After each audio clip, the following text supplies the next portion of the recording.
ravi d'accueillir Isabelle et Chloé qui arrive.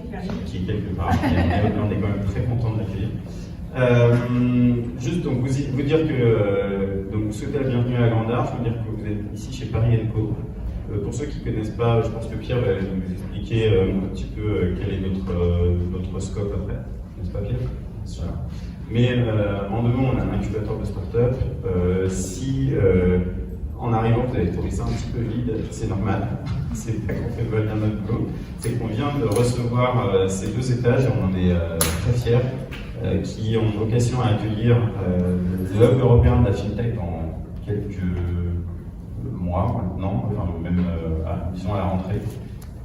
Et donc avec un métier qui est un tout petit peu la suite de celui qu'on avait avant, qui est d'accueillir des startups un petit peu plus matures, qu'on appelle communément des scale-up, qui prendront place ici sur ces 2 étages. Et pour la petite histoire, donc ceux qui sont habitués de nos locaux ont déjà entendu cette anecdote, mais ces deux étages n'ont pas vécu depuis l'inauguration du G7 en 1989. Et donc nous, on a fait ces travaux dernièrement, mais il faut imaginer que tout cet espace, il y avait du placo pour cacher le seul escalier qu'il y avait, et que ça a en gros servi à un dîner, une seule fois. Et que depuis, il ne s'était rien passé. Donc on a fait des grands travaux pour pouvoir accueillir nos startups, faire une programmation ici, notamment autour des questions de finances, mais pas que, vraiment tout autour du B2B, et au cœur de la défense, qui, comme vous le savez, est le 4e centre d'affaires au monde. Donc on est très content de pouvoir prendre une place importante. Et à titre personnel, moi je dirige la partie Paris & Co, justement B2B, qui a notamment 2 incubateurs. Le Swave, qui s'occupe de toutes les questions de finance, assurance, réglementation, et Rhizome, qui s'occupe de toutes les dynamiques de Future of Work et RH. Et donc forcément, quand on a la chance de faire un événement qui regroupe un peu ces 2 sujets, on est doublement content. Donc je ne vais pas m'attarder plus. Bienvenue. Je pense que Pierre vous parle de 2 secondes de ce qu'on fait, et après les vrais acteurs qui ont bossé sur le fond vont s'occuper. Merci. Merci Philippe. Voilà. Donc bienvenue. Je reviens pas sur le lieu, comme je disais, ça a été présenté très justement par Philippe. Mais peut-être un petit mot sur Paris & Co. Alors je ne sais pas si beaucoup d'entre vous connaissent Paris & Co. On est l'agence d'innovation et de développement de Paris. On s'occupe d'accompagner des startups dans nos différents incubateurs sectoriels à travers la capitale et aussi en petite couronne. Et par ça, on essaye de favoriser les projets qui sont novateurs, des entrepreneurs qui apportent des solutions pour demain, pour les secteurs, et permettent de les projeter vers le futur, comme on dit. Ici, on est chez Rhizome et le Swave. Donc Rhizome, l'incubateur qui est dédié au futur du travail et à l'innovation RH, et le Swave qui est dédié à la finance. Et c'est vrai qu'aujourd'hui, on va parler d'engagement collaborateur. Alors, je voulais vous dire quelques petits mots de Rhizome, peut-être faire un court focus sur cet incubateur qui traite notamment de l'engagement collaborateur. Il faut savoir que c'est dans cet incubateur qu'on va accompagner des startups qui ont cette dimension RH qui invente le futur du travail. Mais notre incubateur, il fonctionne avec une certaine dynamique, puisque certes, on a des startups qu'on accompagne et qu'on essaie de faire grandir chaque jour, mais il est vrai que la complémentarité se fait par les partenaires qui sont engagés au sein de l'incubateur. Vous pouvez voir certains corporels comme la FDJ, Pôle emploi ou la ville de Paris, et aussi les institutionnels qui nous donnent réellement une résonance dans l'écosystème et dans le secteur RH. Peut-être très rapidement, pour voir les thématiques qu'on traite au sein de Rhizome, qui sont le recrutement, notamment avec la marque employeur, l'expérience candidat, l'organisation du travail, puisqu'on a vu qu'on a affronté la crise Covid et qu'on a dû se réinventer au fil du temps, les formations, hyper important, qui permettent de mettre le collaborateur au centre et de le faire s'élever, et puis tout ce qui est problème d'intégration RH qu'on connaît dans les groupes qui sont vraiment compliqués. Engagement collaborateur, On a quelques startups qui traitent ça directement, j'en cite quelques-unes très rapidement. Sportiro qui réalise des challenges sportifs à destination des collaborateurs pour permettre de favoriser ce team building, ce sentiment d'appartenance. Origamix qui fait également des jeux pour les équipes, pour maintenir la cohésion d'équipe.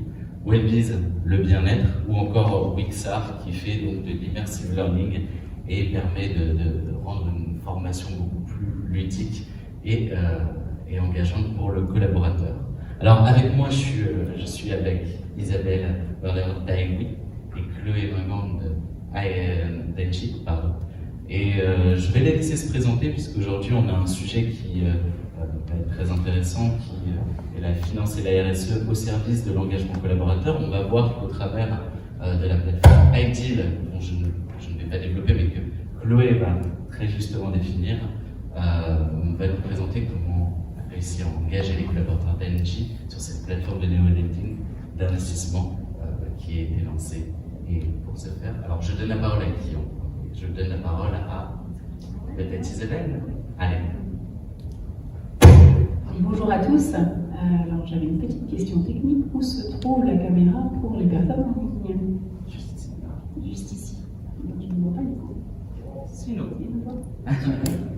Bonjour à tous et bonjour à ceux qui sont en ligne.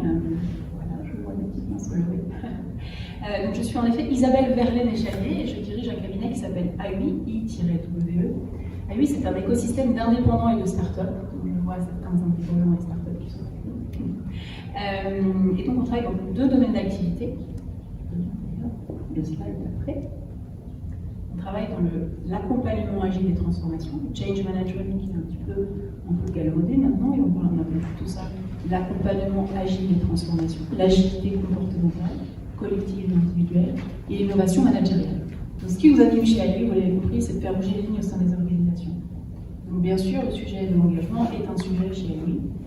Impossible de mobiliser les troupes et d'engager les collaborateurs dans une transformation s'ils ne sont pas engagés au sein de l'organisation. Donc le sujet de l'engagement est au cœur, bien sûr, du sujet. Et donc j'avais à cœur,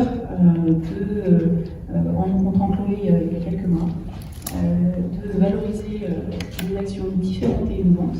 Enfin, une action en particulier que je trouve particulièrement innovante et inspirante.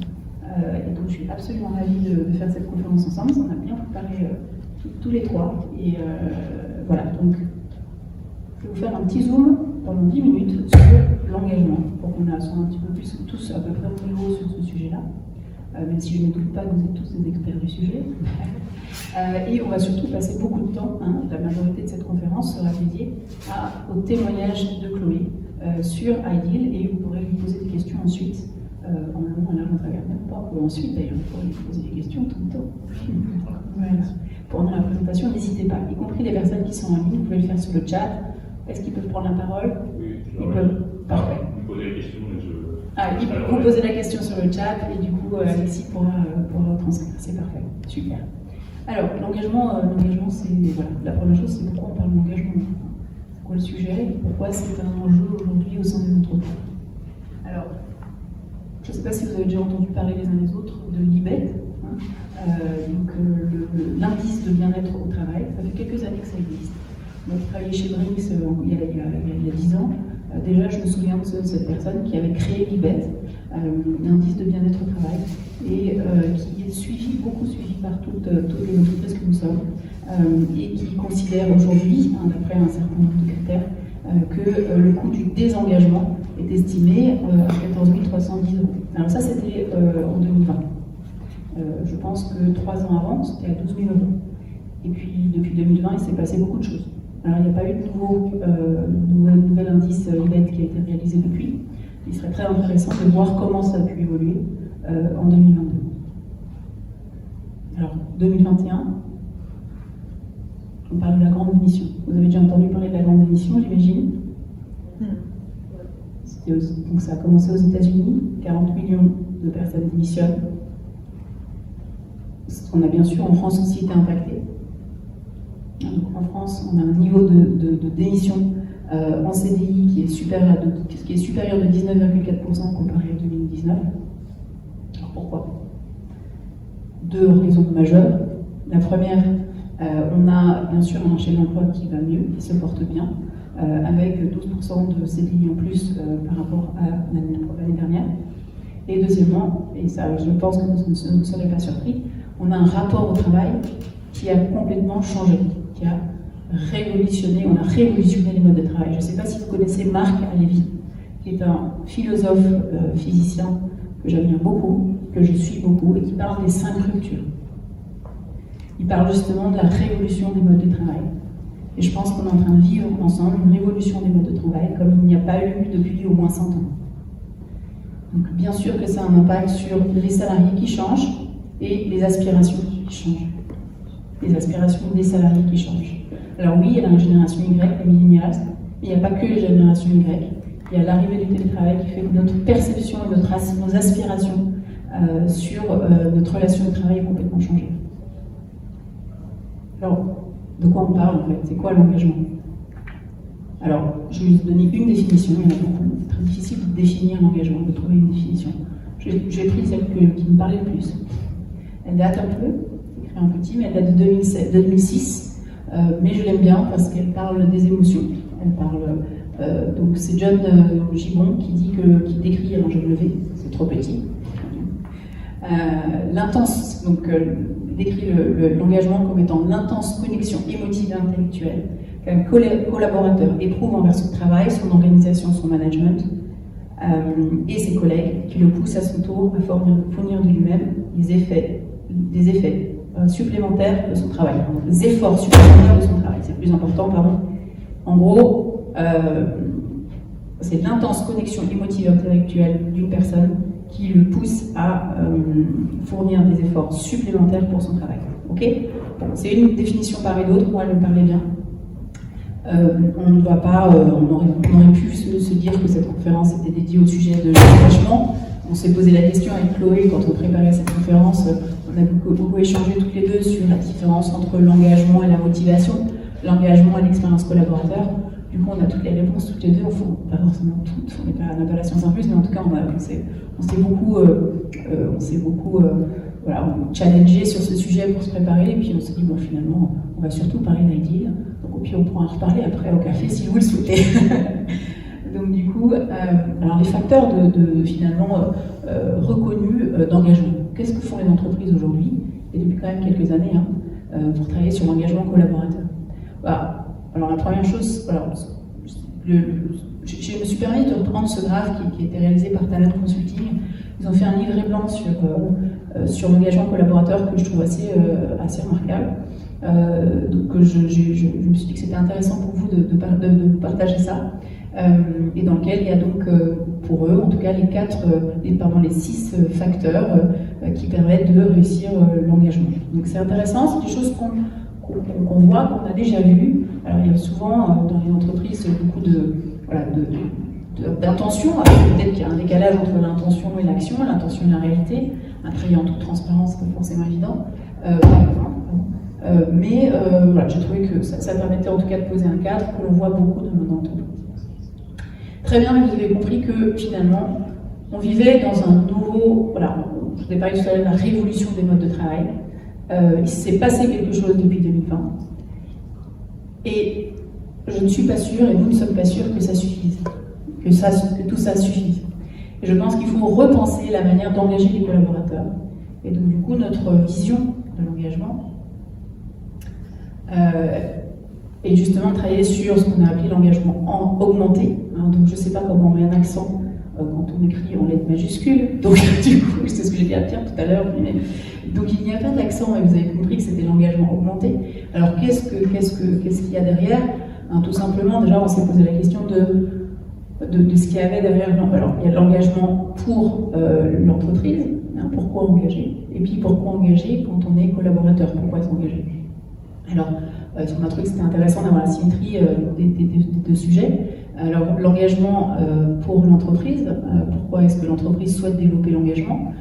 Pour garder les talents, pour prévenir les burn-out, pour améliorer la qualité de vie au travail, pour transformer l'entreprise, vous l'avez compris, j'en ai parlé tout à l'heure pour IWE, et de manière plus large, ça on le voit de plus en plus, pour impacter son écosystème. Et puis pourquoi le collaborateur il a besoin ou il a envie de s'engager? Qu'est-ce que ça va lui apporter? Quels sont les bénéfices pour lui? Alors ça veut dire quoi? WIIFM, c'est un peu une baseline chez AMI, le What's in it for me. Voilà, donc je pense que vous devez connaître les uns les autres, mais au cas où, le What's in it for me pour le collaborateur. Alors la première chose, c'est savoir pourquoi je me lève le matin. L'importance du sens. La deuxième chose, c'est j'ai envie et j'ai besoin de plus en plus, de jour, de servir à quelque chose. Donc avoir de l'impact. J'ai besoin d'être légitime, reconnu. Et donc là, on est sur la confiance. Et puis dernièrement, et non des moindres, eh bien, on a envie de se faire plaisir. Vous savez que le plaisir, le désir de faire est un des grands vecteurs de l'engagement, de la motivation, etc. Beaucoup utilisé en change management. Alors tout ça, ça ne suffit pas. Nous, on est intimement persuadés d'une chose, c'est que finalement, la mise en action, le empowerment, comme on dit, favorise grandement l'engagement des collaborateurs. Et le fait d'être impliqué dans des projets qui ont du sens, qui ont de l'impact, qui génèrent de la confiance et du désir, vont pouvoir développer et augmenter la manière dont les collaborateurs sont engagés. Et donc c'est pour cette raison-là qu'on a voulu faire cette conférence, pour mettre en avant un projet d'engagement par le fait, l'engagement via la mise en action et l'empowerment des collaborateurs. Alors, je vais profiter avant de passer la parole à Chloé du fait que Benjamin soit présent pour vous donner un autre exemple. Peut-être, on s'était dit au début qu'on allait peut-être vous faire des slides sur d'autres projets. Et finalement, on s'est dit non, trop d'infos, qu'une info. On fera d'autres conférences pour parler d'autres projets. Mais on veut d'abord mettre en avant, surtout aujourd'hui, vous parler d'IDEA. Et Benjamin est là. Et Benjamin travaille pour la Croix-Rouge. Et donc, que se passe-t-il avec la Croix-Rouge? Eh bien sûr, il y a des entreprises qui font du mécénat de compétences.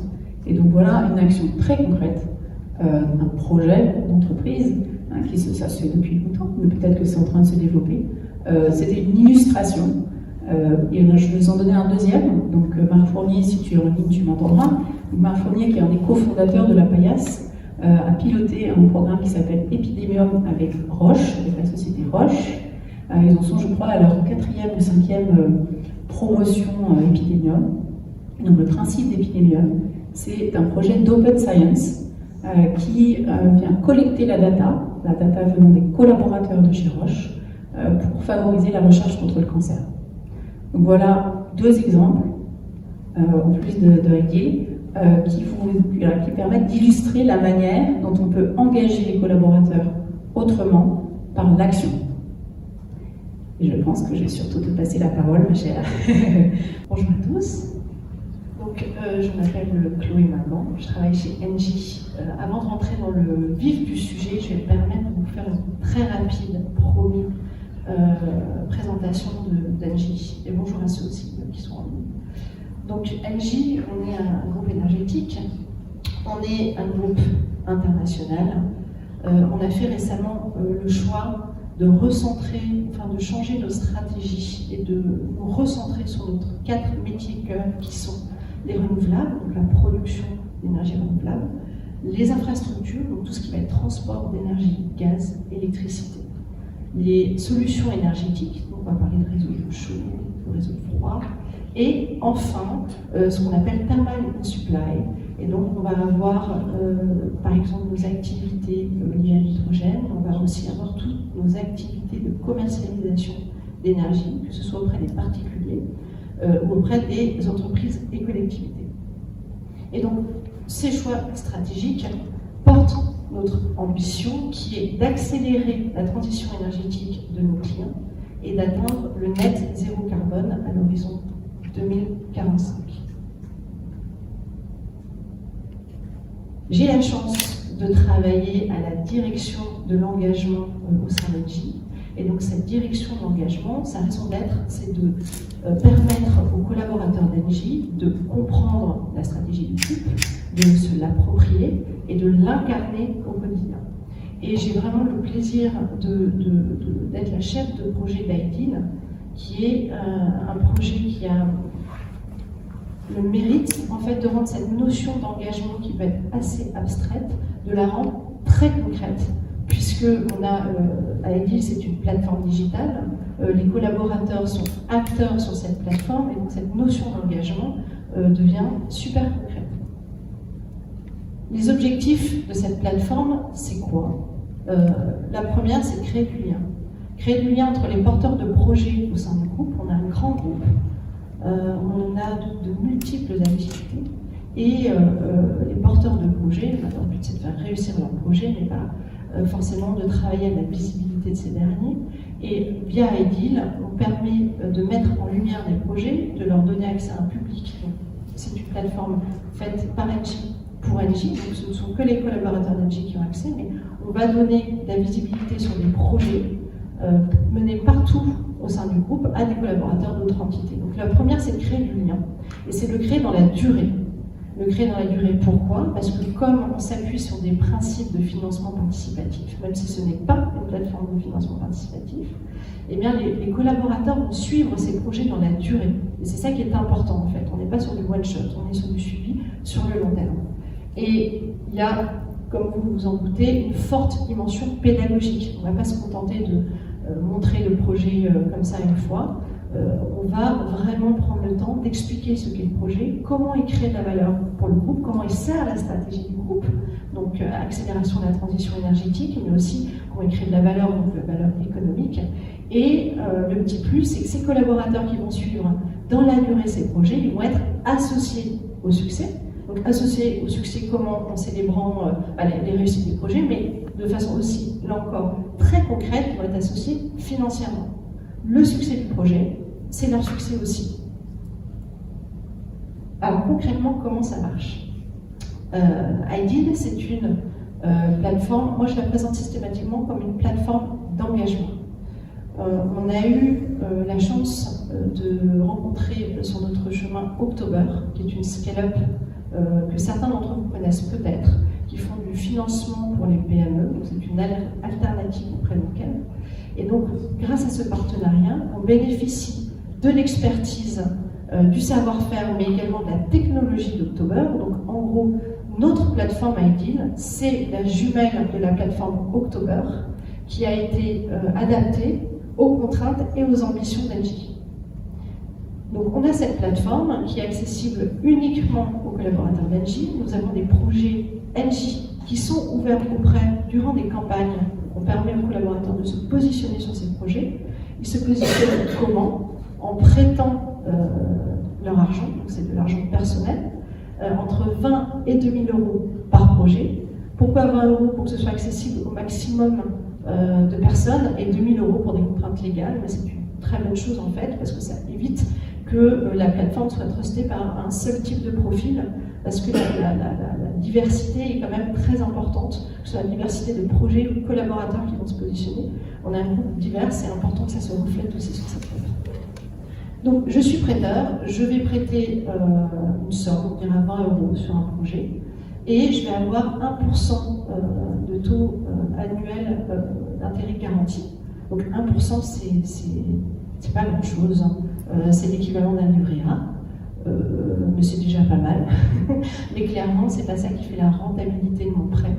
Ce qui va faire la rentabilité de mon prêt, ce sont les bonus qui sont associés au projet et que je peux toucher si le projet est un succès. Et comment j'évalue qu'un projet est une réussite? Et bien, je l'évalue via des KPI, des indicateurs.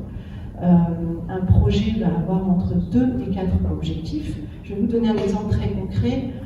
Imaginons un site de production d'énergie. Je vais pouvoir avoir mon premier objectif qui sera la mise en service de ce site dans les délais. Premier objectif. Si j'atteins cet objectif, j'ai un bonus qui est déclenché et qui sera payé à échéance au prêteur. Deuxième objectif, la capacité de production. Si j'atteins telle production d'énergie à telle échéance, eh bien j'aurai un deuxième bonus qui sera déclenché. Pour vous donner une ordre d'idée, sur un prêt de 12 mois, vous allez avoir un bonus global de 6%. Il sera payé à l'échéance du prêt. Donc 6%, vous divisez à 2 objectifs, 3, 3. Ça permet aussi, le fait de diviser ce bonus global en plusieurs objectifs, de diluer d'une certaine façon le risque si un projet échoue sur un objectif, et c'est possible, ça arrive, je veux dire, c'est la vie d'un projet, il y a des hauts, des bas, et bien il y a toujours d'autres bonus pour se rattraper.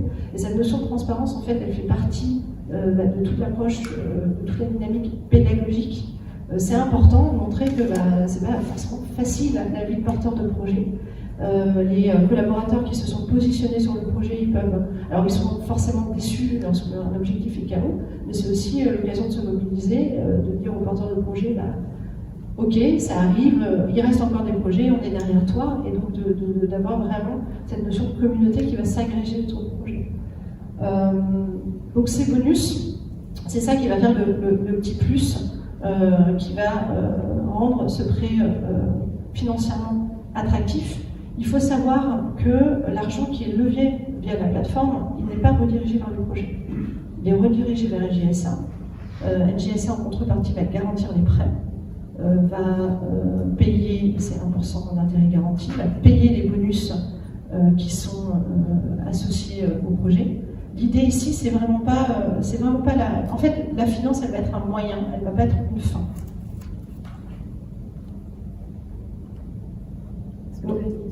Est-ce que vous avez des questions? Parce que moi, je peux... Le chef de projet peut mettre de l'argent? Bien sûr, il n'y a pas vraiment de conflit d'intérêt en réalité. Donc la question c'était est-ce que les chefs de projet peuvent mettre de l'argent? Oui, le chef de projet peut mettre de l'argent. Moi, je trouve ça même super quand ils le font. Que l'équipe projet puisse participer aussi et mettre de l'argent. C'est source de fierté, déjà de montrer son projet, mais en plus, voilà, c'est un petit bonus supplémentaire, sachant que clairement, un porteur de projet, il n'a pas besoin d'IDIL pour être motivé, pour avoir envie que son projet réussisse. Il a déjà la niaque, mais c'est un petit avantage supplémentaire. Et lui, ce qu'il va y gagner, c'est aussi le contact avec sa communauté de prêteurs. Pour les communautés qui se créent autour du projet, quel est l'impact concrètement de cet investissement par rapport à la réussite du projet? Est-ce que quand il y a plus de personnes qui investissent, finalement il y a plus de chances que ça réussisse parce que de manière ou d'une autre, justement, on donne son aide sur le projet? Alors c'est une très bonne question, ça va dépendre des projets. On va avoir des projets où clairement, quand il s'agit par exemple de construire une centrale de biogaz, le fait qu'on ait beaucoup de prêteurs ne va pas vraiment avoir d'impact sur le fait que la centrale soit construite ou pas. Parce que il faut la construire, point. Par contre, elle va avoir un impact sur la visibilité. Il y a des métiers chez nous, on a un très grand groupe, qui sont peut-être moins connus que d'autres, un peu moins hype à certains moments. Vous savez, il y a toujours des modes comme ça dans les entreprises. Donc ça permet de donner la visibilité et de faire la pédagogie. Et le plus de prêteurs il y a autour de ce projet, le plus de promoteurs et d'ambassadeurs il y a donc pour faire connaître le projet et pour lui donner de la visibilité et, au sein du groupe. Il va y avoir d'autres projets où là, par contre, ça va être intéressant parce que les collaborateurs peuvent avoir un impact direct sur la réussite du projet. On a par exemple un projet RH qui s'appelle le Skilib, qui est un projet de mobilité interne temporaire qui va permettre aux managers de recruter des collaborateurs NJ pour une période donnée, un mois, 6 mois, 1 an. Ça évite de recourir à des prestataires externes. Ça permet d'avoir des gens qui sont déjà immergés dans la culture d'entreprise, qui sont opérationnels très vite. Et côté collaborateur, ça permet de développer de nouvelles compétences, d'élargir son réseau. Donc c'est un peu un partenariat win-win. Un des objectifs de Skilib, c'était d'avoir deux des 3 objectifs. Le premier, c'était d'avoir un certain nombre de missions mises en ligne sur la plateforme. Donc clairement, IDIL a un rôle à jouer puisqu'on va donner de la visibilité à cet objectif au projet, et les collaborateurs qui ont prêté à ce projet peuvent motiver les gens autour d'eux en disant t'es manager, t'as un besoin, mais tu sais qu'il existe cette super plateforme et que tiens d'ailleurs je te donne le lien et tiens d'ailleurs je vais te donner le formulaire pour remplir. Et le deuxième objectif, c'est d'avoir un nombre de profils de collaborateurs actifs sur la plateforme. Donc là, idem, la communauté elle a pleinement son rôle à jouer pour faire la promotion de la plateforme et faire en sorte qu'il y ait le maximum de gens qui s'inscrivent dessus. Donc sur ce type de projet-là, oui, les collaborateurs peuvent avoir un impact sur sur la réussite du projet. Mais ce n'est pas le cas pour tous les projets. Est-ce qu'il y a une dernière question sur Oui. Non, ouais, c'est un peu en lien. Parce que justement, c'est l'intérêt, j'imagine. À un moment donné, ceux qui investissent jouent un rôle pour que le projet réussisse. Non, comment sont choisis ces projets en fait? Les projets ils vont se choisir sur 3 critères. Le premier critère, c'est que ces projets ne doivent pas avoir besoin d'ID pour exister. On va mettre en ligne des projets qui ont déjà été financés par le groupe. En gros, le premier critère, c'est avoir des projets qui sont créateurs de valeur pour le groupe. Et donc, le meilleur critère de sélection, c'est de savoir si le groupe a mis de l'argent ou pas dedans. On ne va pas, par exemple, financer des petits projets d'innovation qui sont certes super intéressants, mais ce n'est pas l'ambition d'ID. Nous, on est sur des projets qui existent déjà par ailleurs, qui n'ont pas besoin d'ID pour exister, mais qui veulent mettre en visibilité leur action. Premier critère. Le deuxième, il faut qu'il y ait des KPI. On ait des objectifs précis par rapport à la vie du projet. C'est ton projet, ce sera une réussite si, et quels sont les objectifs associés.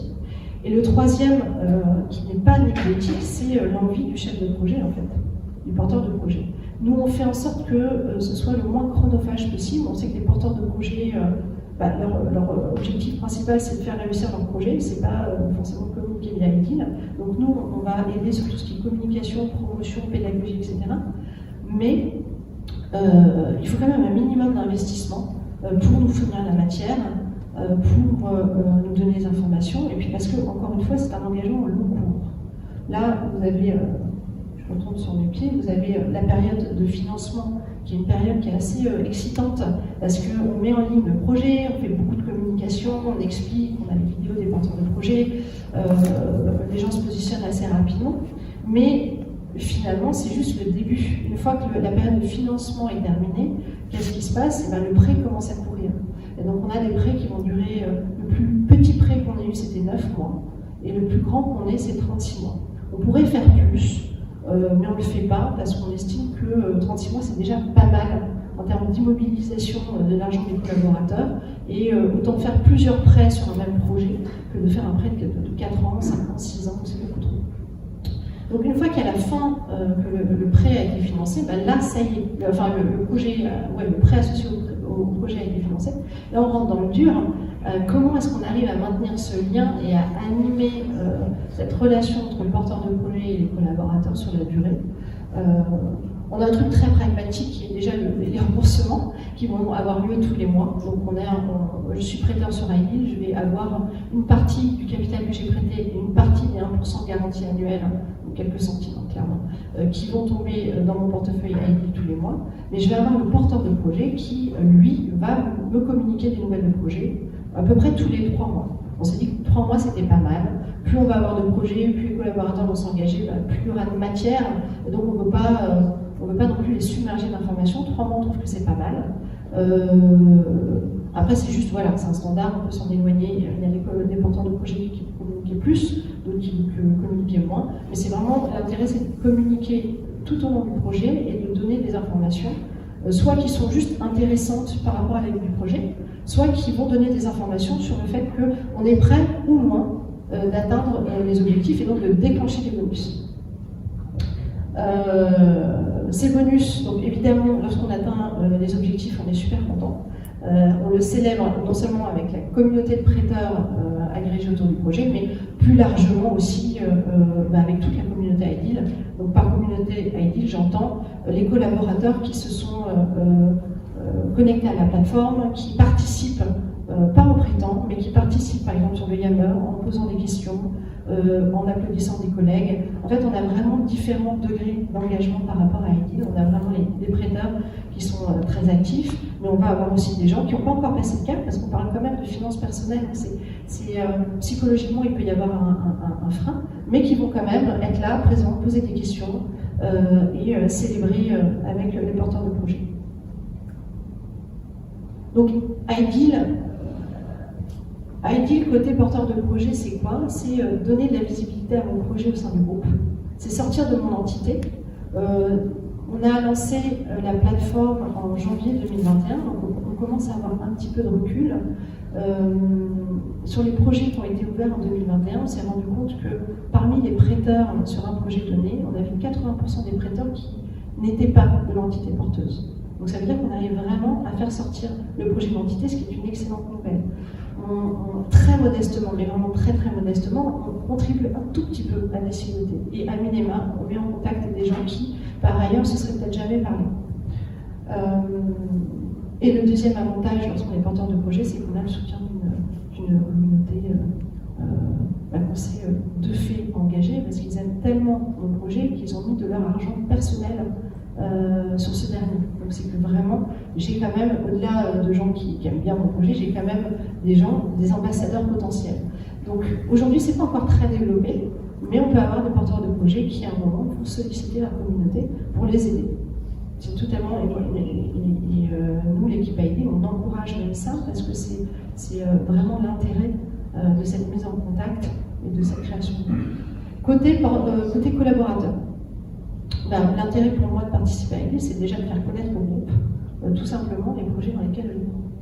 Moi, je pense vraiment que le biogaz, c'est l'avenir du groupe. Il faut vraiment qu'on y aille et je vais mettre de l'argent. Moi, je pense que c'est l'hydrogène. Moi, je pense que c'est plutôt les bornes électriques. C'est pas exclusif, bien entendu. On va avoir des collaborateurs qui vont prêter à quasiment tous les projets.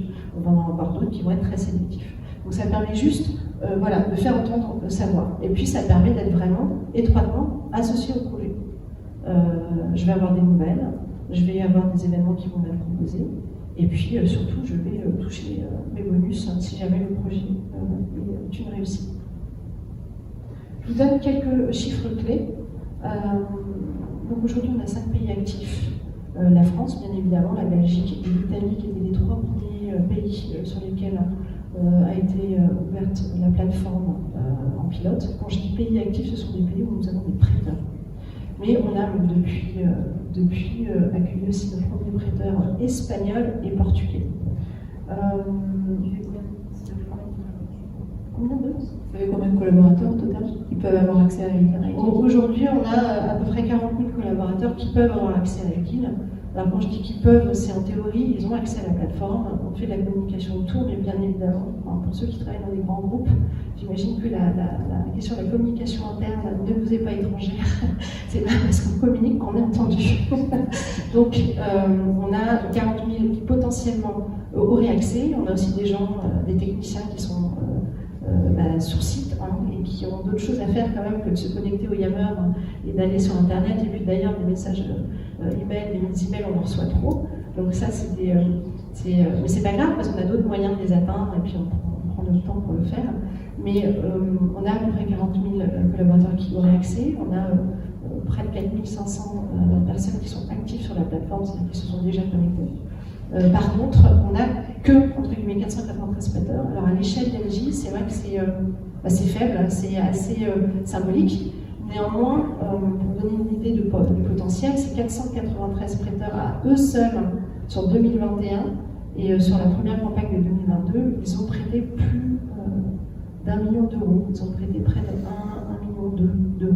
Donc c'est énorme, ça fait près de 2400 euros en concaténé par prêteur. Donc ça veut dire surtout...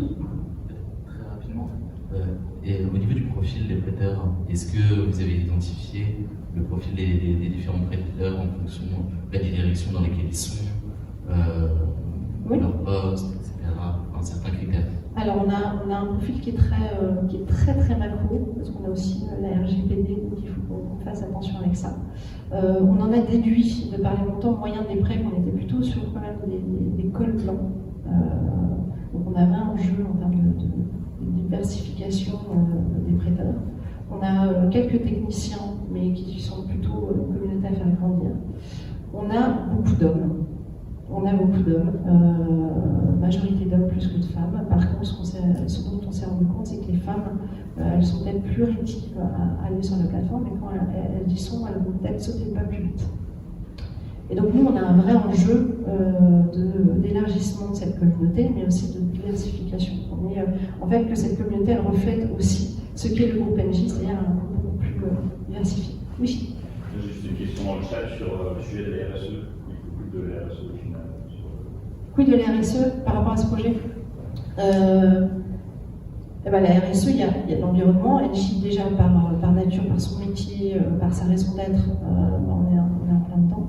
Et puis la RSE, c'est aussi l'aspect sociétal et social, et donc la prise en compte de ces parties prenantes. Là, pour le coup, les collaborateurs sont une partie prenante extrêmement importante, bien évidemment, pour le groupe.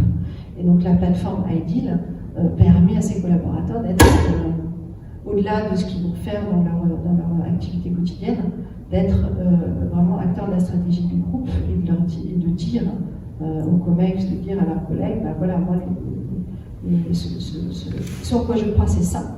Et puis on redistribue une partie de la valeur créée, en fait. Parce que clairement, on joue sur les codes du financement participatif, mais on n'est pas du financement participatif. On ne lève pas les fonds des collaborateurs pour financer nos projets. On redistribue une petite partie de la valeur créée par les projets. J'espère avoir répondu à la question. N'hésitez pas à mettre un petit pouce Et dans le chat. Voilà, et en complément, c'est une des stratégies d'Agile. C'est 2025, devenir vert en 2025. C'est net zéro carbone en 2045. J'ai plus Mais net zéro carbone, c'est un objectif quand même ambitieux. Mais tiendra. Du coup, les projets sont associés, enfin, ce sont des projets réseau. Ce sont des projets qui en fait reflètent la stratégie de notre groupe. Je vais vous montrer après le type de projet qu'on peut aborder. Je ne vais pas tous vous les faire parce que ça va être un petit peu long, mais par contre, n'hésitez pas à me poser des questions ou à parler après la présentation. En 2021, donc pour la petite histoire, Ideal, c'est une plateforme qui a été créée en 2020. Puis il s'est passé quelque chose qui s'appelle Covid en 2020, donc elle a été mise en sommeil. Et on l'a relancée vraiment activement en janvier 2021. Donc c'est pour ça que mon point de départ, c'est janvier 2021. On a commencé petit pour tester quand même l'appétence des collaborateurs. On a ouvert 11 projets. Et donc, dans les typologies de projets, moi j'ai à cœur que les activités du groupe soient bien représentées. Donc on a une vraie diversité des activités, une diversité des pays aussi. On peut très facilement tomber dans le franco français. Et en fait, c'est important d'avoir des projets qui viennent aussi d'Italie. On a eu aussi la chance d'avoir hébergé un projet qui vient du Brésil. Et donc, type de projet, on va avoir des infrastructures, donc la production d'énergie via du photovoltaïque, clairement. Donc, par exemple, l'énergie biogreen. On va avoir des solutions de stockage d'énergie renouvelable, ça c'est un projet d'énergie thermique.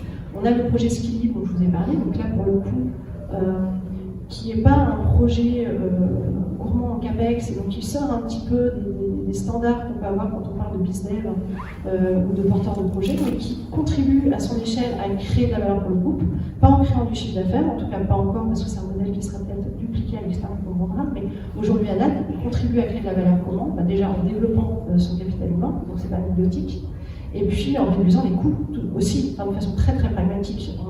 Ça coûte moins cher à NJ de recourir à des collaborateurs en interne qui sont mobilisables beaucoup plus vite que de recourir à des agences d'intérim, par exemple.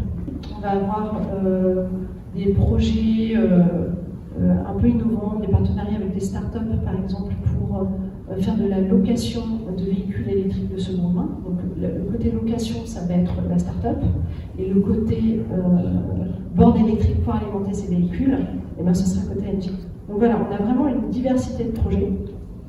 En 2022, notre ambition, c'est d'atteindre une vingtaine de projets, de continuer à diversifier ces projets. On a accueilli nos premiers projets portugais. Pour vous donner une idée, donc à NJ, on est aujourd'hui 160 000 collaborateurs. On va avoir 70 000 collaborateurs qui vont partir au 1er juillet. Et puis on a des petites filiales un peu partout. Puis on a NJ Portugal, là on est sur une centaine de collaborateurs. Donc vous voyez par rapport au poids, par rapport au groupe. Clairement, NJ Portugal, on n'entend pas forcément parler régulièrement. Ou alors ça va être une petite news dans la newsletter interne du groupe. Là, on a pu valoriser un premier projet, on va valoriser un second projet. Et après, parce qu'on fait un règle systématique après les campagnes, c'était une grande joie pour les porteurs de projets de voir qu'ils avaient des collègues de plein de pays différents qui s'étaient positionnés, qui avaient mis de leur argent. Pour eux, c'était assez incroyable. On n'était pas sur des grands montants, mais rien que ça, le fait de sentir qu'au sein du groupe, ils avaient été vus et qu'il y avait des gens qui les soutenaient, ça les a vraiment sincèrement boostés. Est-ce que je peux bouger? Non.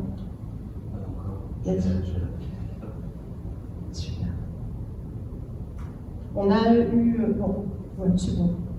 Oui, c'est bon. Est-ce qu'on a des questions? Oui, il y a une question dans le chat par rapport à l'appropriation dédiée par les collaborateurs. La question était est-ce qu'il y a pas un risque de renforcer les compétitions internes, d'en faire partie ou être exclu du deal pour les collaborateurs? Les risques de compétition interne. Alors, je ne suis pas sûre de bien comprendre. Je vais essayer de faire une réponse en plusieurs étapes pour être sûre de répondre si je n'ai pas bien compris. Exclu ou inclus d'IDEAL, en réalité, en fait, c'est pas vraiment une question qui se pose. Il y a vraiment de la place pour tout le monde. On est obligé, on ne peut pas malheureusement aborder l'intégralité des collaborateurs du groupe pour des raisons légales et techniques. Il y a des pays sur lesquels on ne peut pas aller. Donc là, on va éviter de créer de la frustration et de la déception, donc on ne va pas communiquer. On essaie de faire de la communication plutôt ciblée, on travaille avec les communications internes des différentes entités. Donc, a accès, en fait, qu'ils souhaitent, et la compétition entre projets, je ne vois pas trop, parce que en fait, c'est pas exclusif, c'est pas parce qu'on se positionne sur un projet qu'on ne peut pas se positionner sur un autre. Et encore une fois, si c'est l'atteinte des objectifs ou pas, les atteintes des objectifs, déjà on les fixe en collaboration avec les porteurs de projets. Moi je ne suis pas experte, donc le contenu c'est pas moi qui... Donc on le fait en bonne intelligence avec le porteur de projet, qu'est-ce qui te semble le plus pertinent. Il faut que l'objectif soit à la fois un peu challenging et en même temps qu'ils ne le mettent pas en difficulté, le ou la mettent pas en difficulté. Parce qu'encore une fois, ils sont motivés par nature, donc voilà, ils n'ont pas besoin d'aider pour ça. Et donc la compétition entre projets, non, pas trop en fait. On a tous intérêt à ce que tous les projets réussissent. Est-ce que c'est pas même plutôt l'inverse? Est-ce que ça peut créer pas justement une population collective? Si, il peut y avoir ça, oser prendre des risques un peu plus, comme votre collègue l'a fait, oser ouvrir, proposer un montant peut-être un peu plus important au prêt que ce qu'on avait en tête.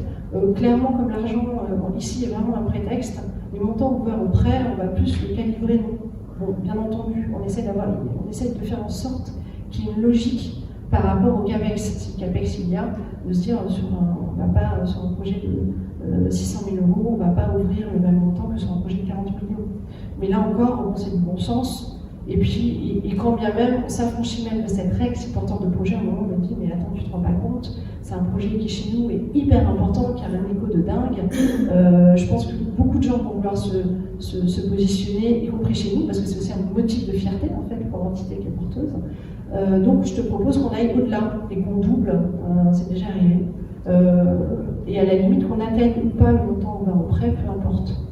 De toute façon, le prêt courra au moment où la période de financement se clôturera. Et ce qui est important plutôt, c'est le nombre de collaborateurs qui vont se positionner. Est-ce que j'ai répondu à la question?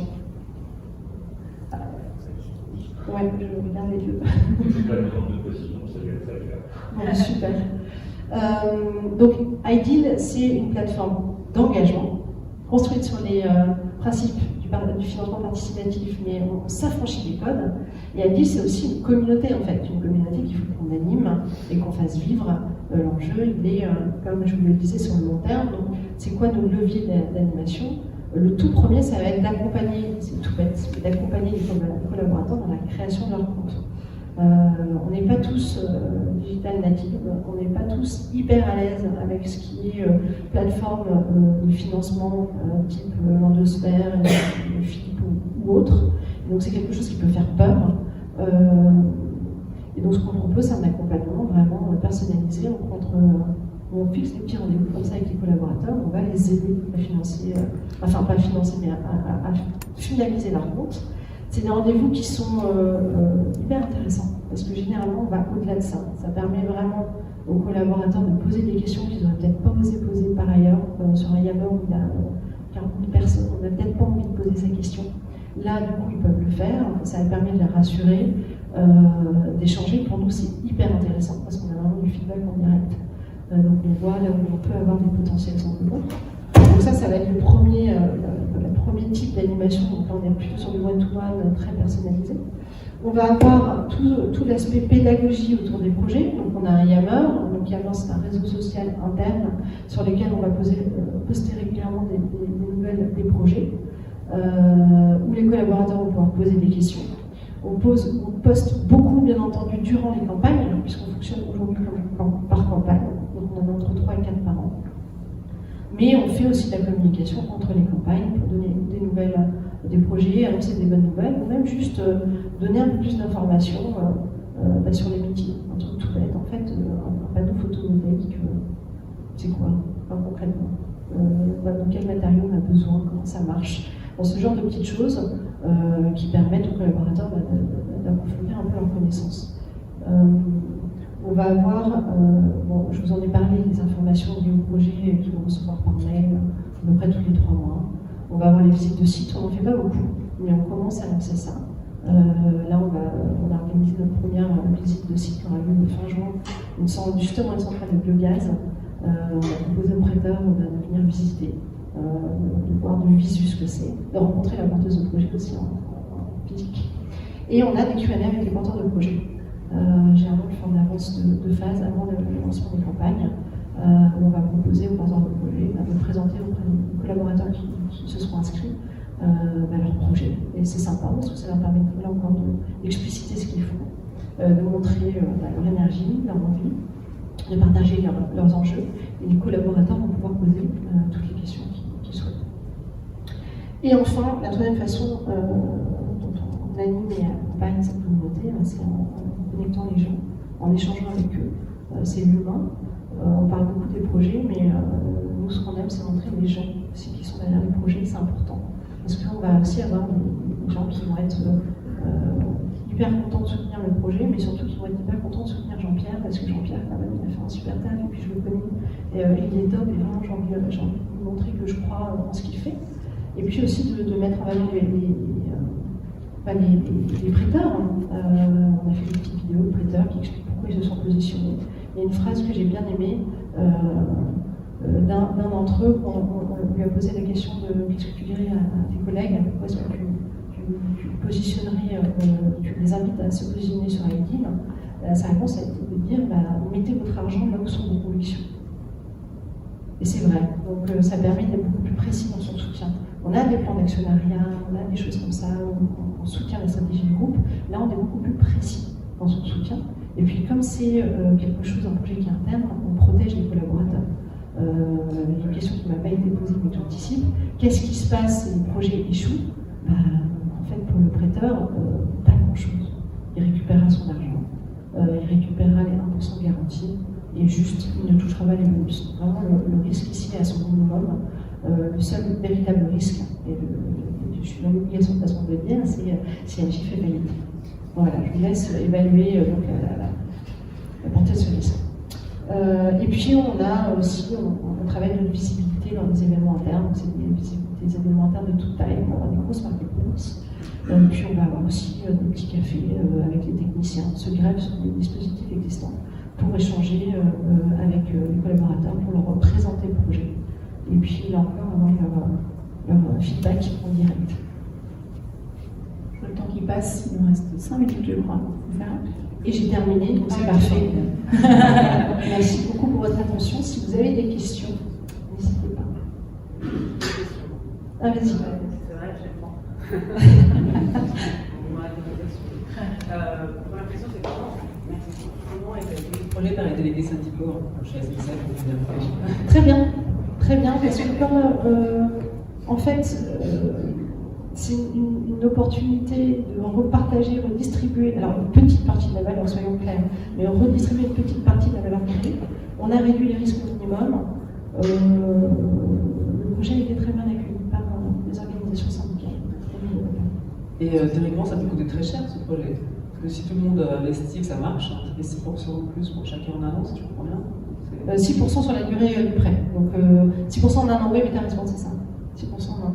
Oui, ça coûte de l'argent, Edgy, tout à fait. Pour l'instant, c'est un coût qu'on assume en fait. On se posera la question lorsqu'on aura 1 million de collaborateurs qui se positionneront sur des projets, plein de projets. Là, peut-être on sera un peu moins généreux sur les bonus, peut-être qu'on pivotera à ce moment-là. Mais aujourd'hui, c'est pas d'actualité, on assume. Oui, c'est un coût, mais oui, après, les bénéfices à côté sont tels que c'est pas un problème. Ma dernière question, c'est est-ce que potentiellement les choix stratégiques d'Engie vont être influencés par le nombre de gens qui investissent sur tel ou tel projet? Justement se dire, en fait, voilà, nos salariés veulent investir davantage dans des projets de ce type, et donc on va choisir un peu notre stratégie. Engie faire des choix en rapport avec ce que recherche le salarié. Aujourd'hui, ce n'est pas encore le cas, mais de toute façon, les projets qui sont ouverts sont notamment très alignés avec la stratégie du groupe.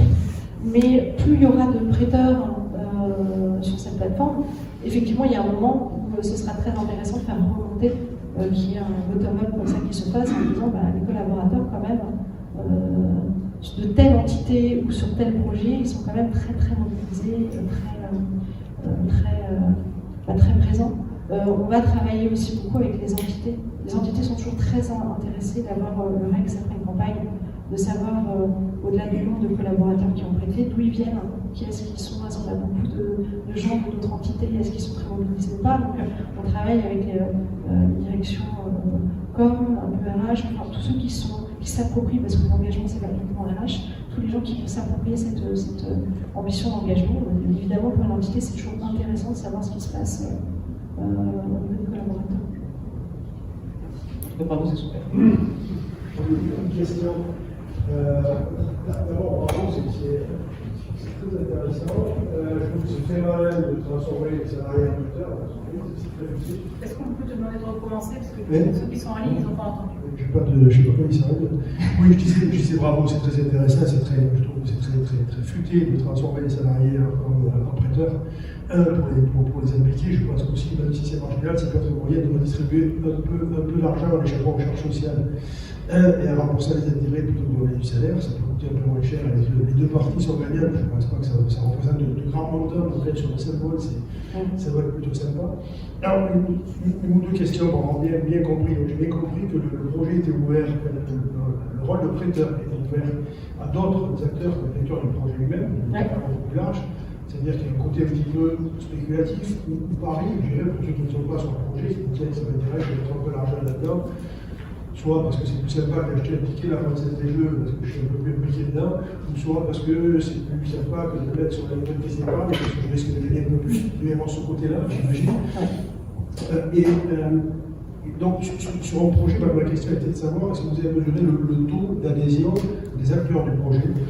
Je ne sais pas s'il y a 100 acteurs impliqués directement sur un projet, combien deviennent prêteurs maintenant dans ceux qui sont vraiment des acteurs actifs? Ça, c'est une information qui est difficile pour nous d'obtenir pour des raisons de RGPD. Et après, c'est en discutant plutôt avec les porteurs de projets qui vont nous dire en off. On a eu beaucoup de gens dans l'équipe qui se sont positionnés, on n'en a pas beaucoup eu.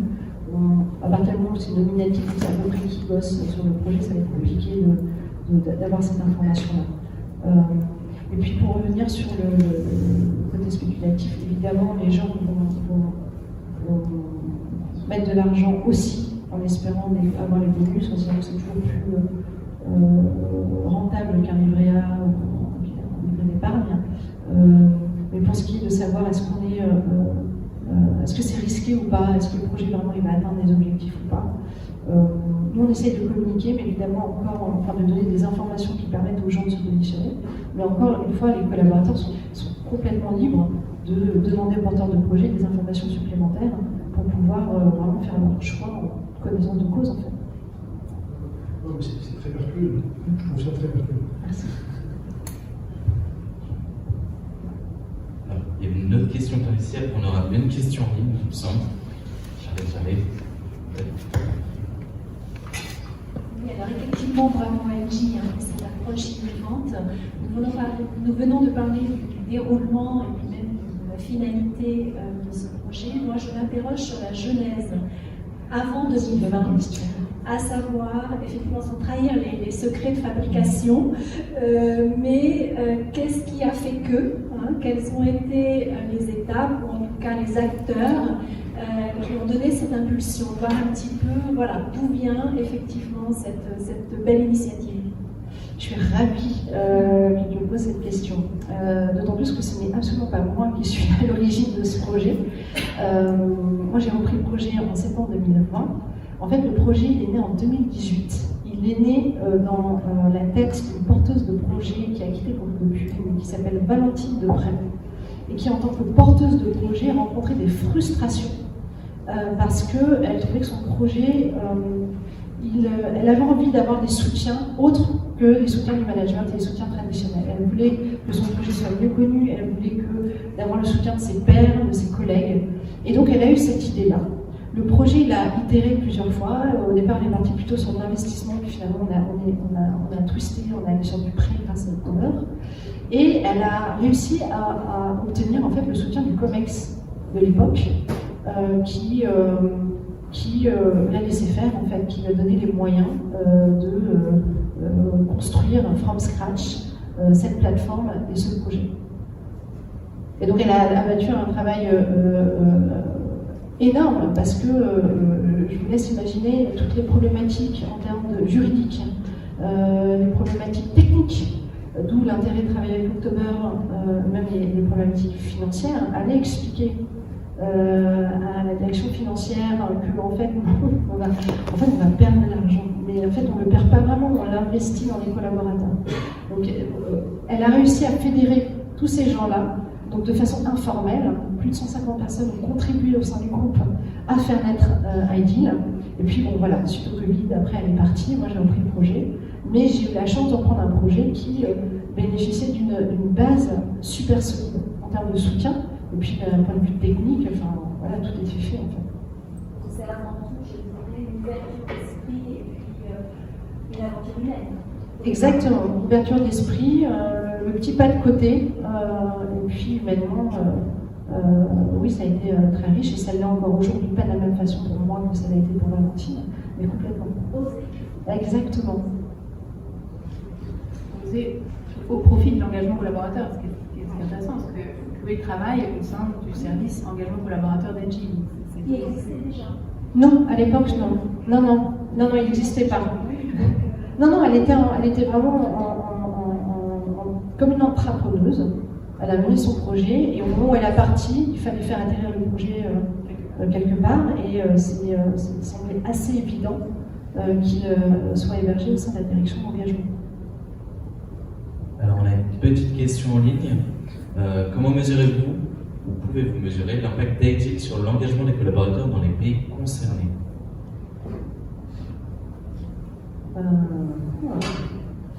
L'engagement, pour l'instant, on va le mesurer de façon très pragmatique. C'est par le nombre de visites, alors déjà le nombre de collaborateurs qui sont actifs sur le Yammer, ça va être le nombre de visites sur la plateforme, ça va être le nombre de comptes créés, et ça va être le nombre de prêteurs. Voilà.